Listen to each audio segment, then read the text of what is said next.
Welcome back to the Locker Room podcast number 67. Today I've got Ross Bennett with me, and Ross is going to give us an insight into some of the advanced coaching techniques. Ross, on the back of those recent podcasts that you and Kieran put out about designing the microcycle and player individual action plans, which we'll probably touch upon a little bit too. So just give us a brief overview of what we'll be looking at today. Yeah, exactly that, Joe. It's good to see we finally got Kieran off the podcast. So it's nice to be on with you eventually. Yeah, I guess it came off the back of the individual programs and individual learning plans and the blogs that I've put out in recent weeks for members and stuff like that. And just wanted to give an overview of different coaching techniques that coaches can apply to enhance their coaching, I guess, to improve the players, but all sorts of levels, academy, senior, elite, non-elite, stuff like that. So it'd be good just to have a chat and get your take on a few things as well. Okay, and just before we get into it, Ross, how important is it for coaches to get the basics right before they move on to these advanced coaching techniques? Yeah, well, I think it'd be interesting. A lot of these advanced coaching techniques are actually the basics. And it's like, if you get your structural and your organization right within your coaching session, then every player is going to get a benefit out of the sessions. But of course, number one, organization, safety for the players, but making sure that each player gets an outcome within it is important. Okay, let's get cracking. Well, there's a couple of things we're going to go through. I'll just read them off because some of them is sort of technical jargon that we have here.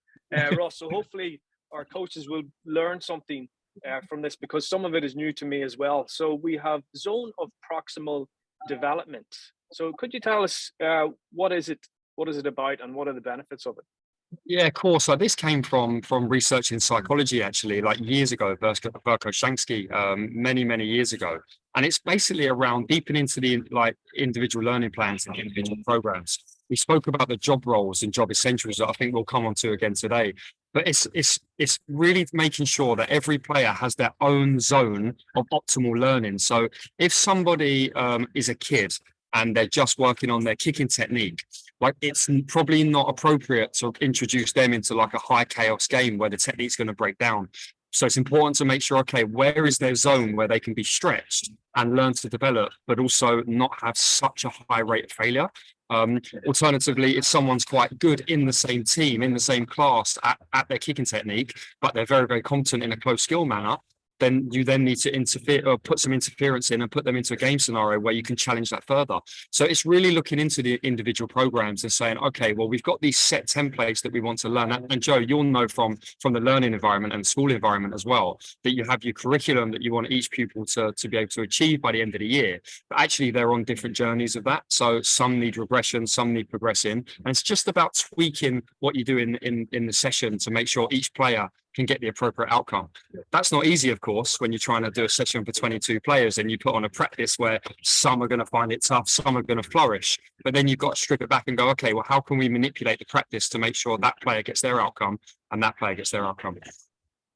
So it's not about doing 10 different activities at the same time at a training session to help players at different levels. You can't do that. That's impossible, no. Isn't it?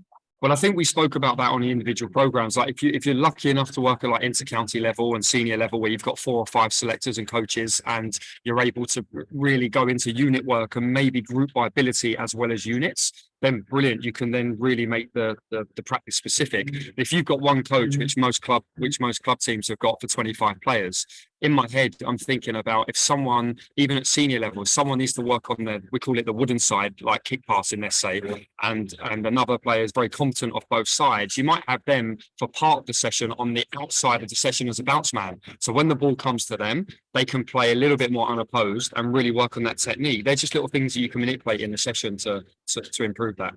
So there's a lot of planning involved in this, Ross. I suppose there's a psychological element that comes into it as well. If you make something too hard for a player, they could become deflated, they could give up. The other side of the coin is if you make it too easy, they get boring, it becomes monotonous, you're not challenging them. So those are the challenges for us as coaches, aren't they? 100%, and that feeds straight into the zone of proximal development, because you want to have like approximately 70% success, but you still need 30% failure to make sure you're stretching the players so they develop. Now, sometimes you might lean towards more success. Maybe the player's low on confidence on shooting, for example. Maybe their point scoring hasn't been so high, so you want to get high success in training to try to build confidence. But ultimately, you still want them to fail and to be stretched a little bit under pressure, so that when they're in that situation, they're used to it. So I think that balance is really key, Joe. Yeah. Okay, brilliant. We'll move on to the next one that we have here, Ross. It's position essentials, and I think yourself and Kieran touched on it in previous podcasts. Could you describe what is meant by position essentials? Because when I was at London, we carried out position essentials, and I thought the benefits of them were huge to the squad and to our outcomes. But could you tell us, in your view, what they are? Yeah, of course. Like, we spoke about this within the individual programs. Like, I think the starting point for any individual program has to be your positional essential, especially at senior level. So essentially, you're having like a job description, a job spec for every position, to make sure we're being a little bit more objective in how we assess players and how we ensure that players are ready to play in that position and be successful. So a defender, if a defender can score goals, brilliant, but that's not going to be their job essential. So you need to make sure, number one, they can stop the turn. Number two, their foot patterns are good to be able to defend 1v1. Can they nick the ball? Can they poke the ball? Can they play basic hand passing, kick passes to serve into midfield? And them sort of things. And you can create your own. It doesn't mean that, it depends on your style as well. Like, if you're a team that goes long into the front line early, then your back line needs to be able to play longer. If you play through the midfield and play a little bit more attractive type football, if you say, then maybe they don't need to be able to kick long as well, but they're still going to need it in their armory. But it's just making sure that you've got like 8 to 10 key things that the coaches make sure you work on those with each position, to ensure you're getting them ready to do their job, really. And there's a bit more focus to that side of it.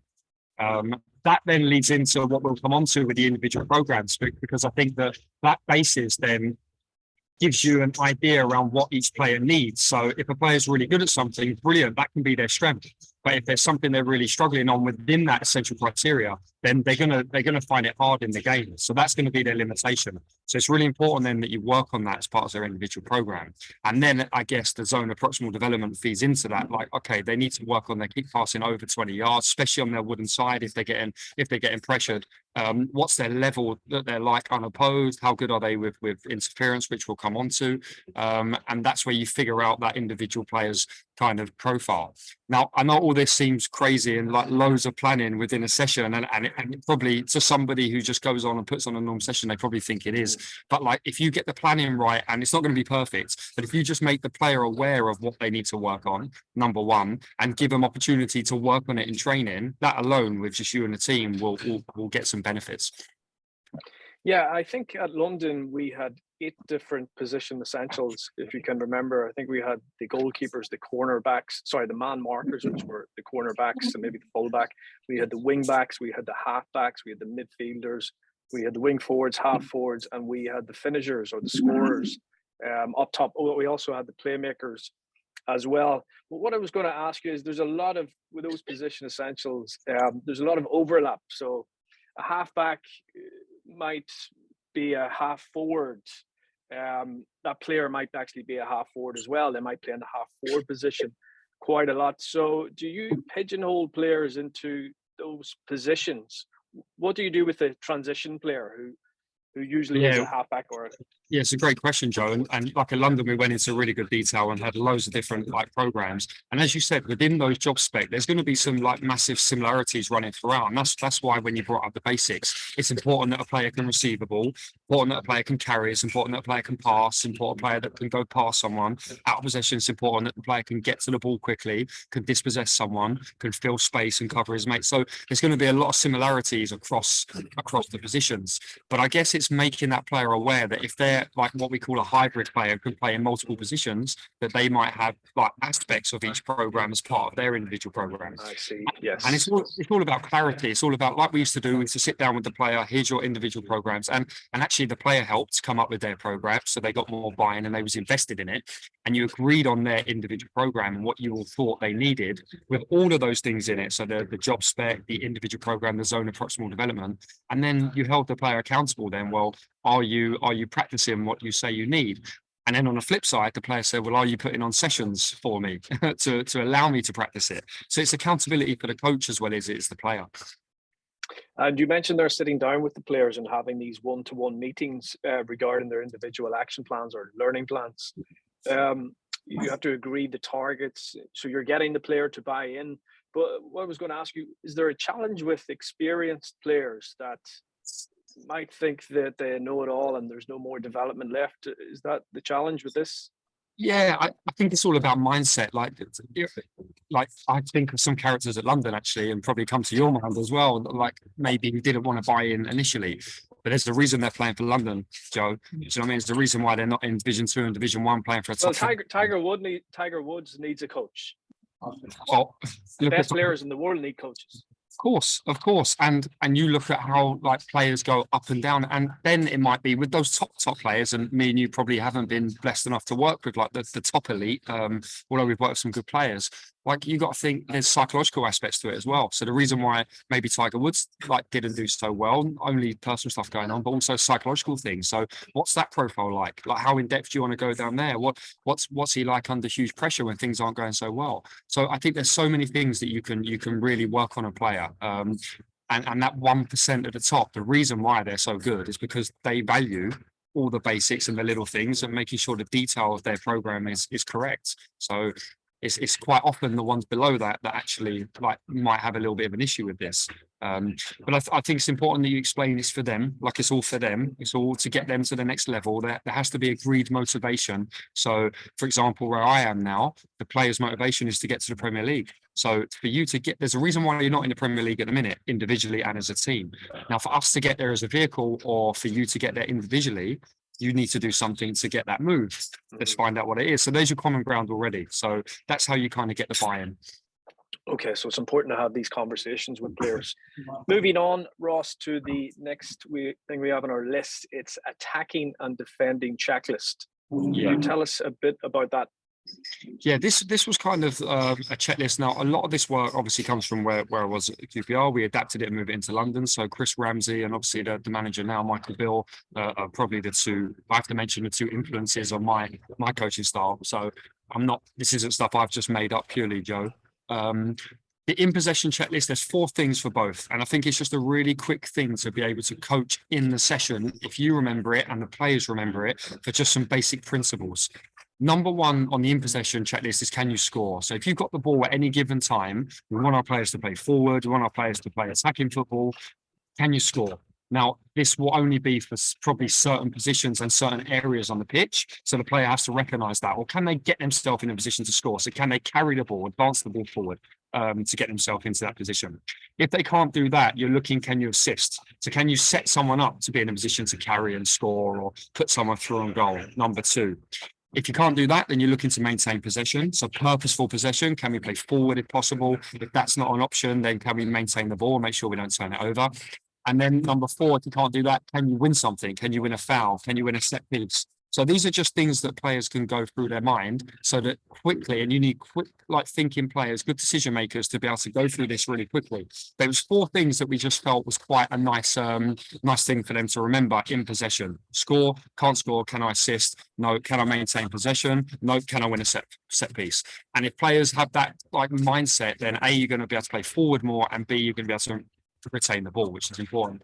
Then you've got the out possession one. So number 1, main thing, can you win the ball? That's the first thing. Can you win the ball? If you can't win the ball and it's some bit of attacking play, then can you make play predictable? So can you put them into area of pitch where your other teammates can recognise where they're going to go to try and dispossess them? If you can't win the ball or make play predictable, you're probably then not the first defender. So number 3 then is, can you then provide cover? Can you support your mate as a second defender?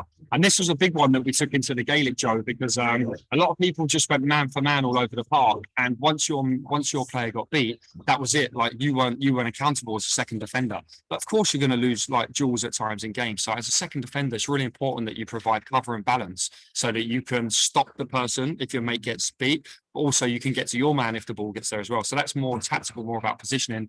And then number 4 is get yourself in an effective team shape. If you're not the first or second defender, can you get yourself in a team shape that allows your team to be well set up defensively, obviously for them not to be able to go through and penetrate or to go over or go round. So, and all these things are going to be linked to your specific game plan, of course. But we just thought those 4 in possession, out of possession was just nice, easy checklist to remember for players when they got the ball, they haven't got the ball.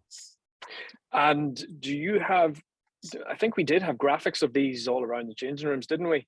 Yeah. And we revisited them at every single training session.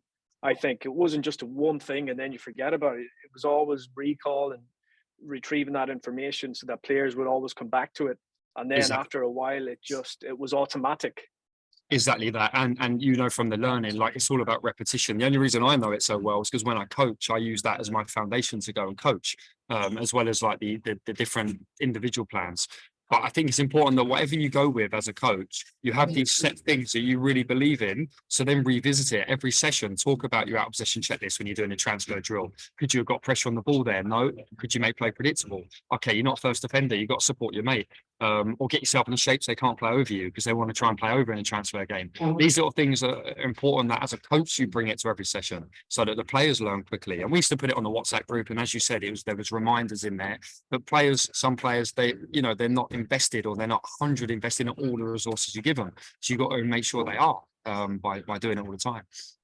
Absolutely, and Kieran was very good at questioning players and asking players at the beginning of sessions. Could you tell me what's the first thing you have to think about when you're in possession of the ball? What's the third thing you have to think about? Yeah. So players were always not on edge, but on their toes because they knew questioning was coming their way, and that helps quite a lot, doesn't it? Of course, and that is what's going to ensure that your players are good decision makers on the pitch. And it's not so much like I remember it as 1, 2, 3, 4, but it's not so much as the player having to remember like the numerical order. It's just about the principle. If I get a ball in a certain area and I'm centre forward and I've got space to carry the ball, I want to go and score. I want to go and run at the centre back and their man markers to try and draw someone out. But if somebody comes towards me and they defend me quite well, I need to know that the right decision is to slip my mate in so that he's through on goal or she's through on goal. So it's just about having these principles to add to their game. Okay, Ross, I think that brings us nicely to, principles of play. You were referring to session sequencing. Is that within a lesson? Is that within a session, or is that throughout the whole year? Yeah, so it's more just about, so we spoke about like these general programs and obviously the individual and then these sort of principles in and out of possession. But I think it's really important that we get the coaching session structure right, and we make sure that every part of the session has like a link and a theme to it. So like, for example, we spoke about this on the recent podcast at QPR. We don't really have like themes where we work on like we're playing out from the back, or we're going to press high, or we're working on finishing. There'll be these themes that run throughout different stock practices, we call them. But obviously each practice will focus on slightly different things. But for example, if you want to work on playing out from the back, then you need to create those pictures like early on playing out from the back. So like in my head, you put things on a micro pitch, you have your I try and talk in Gaelic terms here now. So you'll have your fullback, your cornerbacks, your midfielders in an appropriate position, your centre back in an appropriate position to start to give them some pictures how to play out from the back. And you might do some unopposed passing, and you might work on each player's like what we call 7 passes or 4 passes, depending on the position. So they know what options they're going to face in the game, and make it really linked to the game as well. But then you might go on to a phase. So you might say, okay, so now we're going to play out from the back with some opposition. And that's where you get like not only interference, distraction, but full on opposition. And then you're going to take that into a game where you might always start with the goalkeeper so that you're continuously getting playing out from the back. You're not starting from I know you're doing Gaelic anyway, but in football, obviously you start from a kickoff. So we might manipulate the game then to always start from the goalie to make sure we're playing out from the back all the time. So it's them little things that you're just making sure that the sequencing goes from like some sort of unopposed practice so that they can create pictures, some sort of interference and distraction. So you might have 2 teams playing through, passing through at the same time. So there's not direct opposition, but there's some sort of distraction. And then you go into like opposed games and you manipulate the game to make sure you get your outcomes. So I think it's just important that coaches think about what they want to work on the most. And there might be 2 or 3 different themes but within that. So you might have the defensive team playing out from the back and the attacking team looking at a high press, because it's going to give the defensive team like more pressure to play against high press, but you also be able to work on how you manipulate the ball out of possession and how can we get it into a certain area. So it's just about coaches having that thought process and planning appropriately, I think.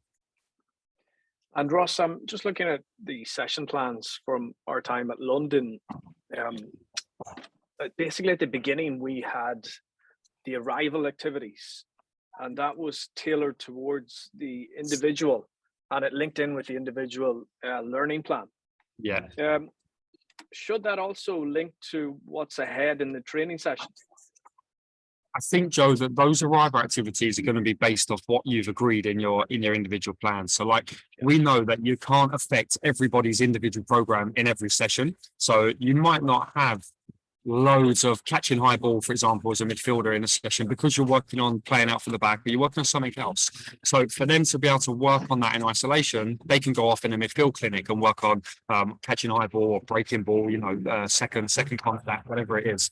So I think it's important that you still have that element of their own time to work on those things, because at the end of the block, when you sit down and say, yeah, I think you're progressing on this, or no, I don't think you are, where you've had 15 minutes before every session, irrespective of our sessions, to work on that. Have you worked on it? Are you late all the time, which often was the case for some players trying to get across London, and then it's about, okay, well, how do we fit that else in the program? So I think it's important that doesn't have to be linked. That could be their program that you work on. Yeah, and at the end of the day, Ross, the individual learning plans are linked to the totality of the team and the team outcomes. So that's why the individual learning programs are done in the first place for the team, fundamentally. Yeah, exactly that, Joe. Exactly that. Ross, you mentioned a few terms there. Now, I know you mentioned stock practices and you explained it. The other one was distractions and interference. Could you explain that? Yeah, this comes from more about the skill development. So if you're looking, like we said there, but I think every session should probably follow like some unopposed practice. Like I am a believer that you need to practice something unopposed to make it better in a pressurized situation. I know there's a lot of game-based approach activists or real purist game-based approach coaches that really think everything should be related to the game and opposed and pressure. But I think it's naive to think that if you use unopposed practice, it's not going to have any transfer. I think that's quite naive. So I think every practice should have some element of unopposed in it. But then, of course, you want to increase the complexity of that practice and skill development from neurological and cognitive perspective. So adding in some interference and distraction where it's not necessarily opposed, it's more just creating some chaos for the brain to be able to still execute and start to have some sort of decision making in there. So if you're doing an unopposed passing practice, put two unopposed passing practices where they're going to link in between each other. So there has to be some decision making and supporting angles around the player without them necessarily being closed down. But then obviously then you link that into the game, into being opposed. So you go through, it's a real nice continuum. And depending on how good your team are and how good your players are, you might only need to spend like 2 minutes on an unopposed practice or 2 minutes on with distraction, because you can get straight into the game. If there's an under nines group who need real fundamentals, you might want to do half a session on unopposed distraction interference, because they need that repetition and learning and learning a memory to be able to execute the skill. So it's just about playing with that continuum depending on where your players sit. Okay, so you gradually make the skill more difficult by introducing more distractions and decision-making options, which you would get in a real match, but you do that gradually.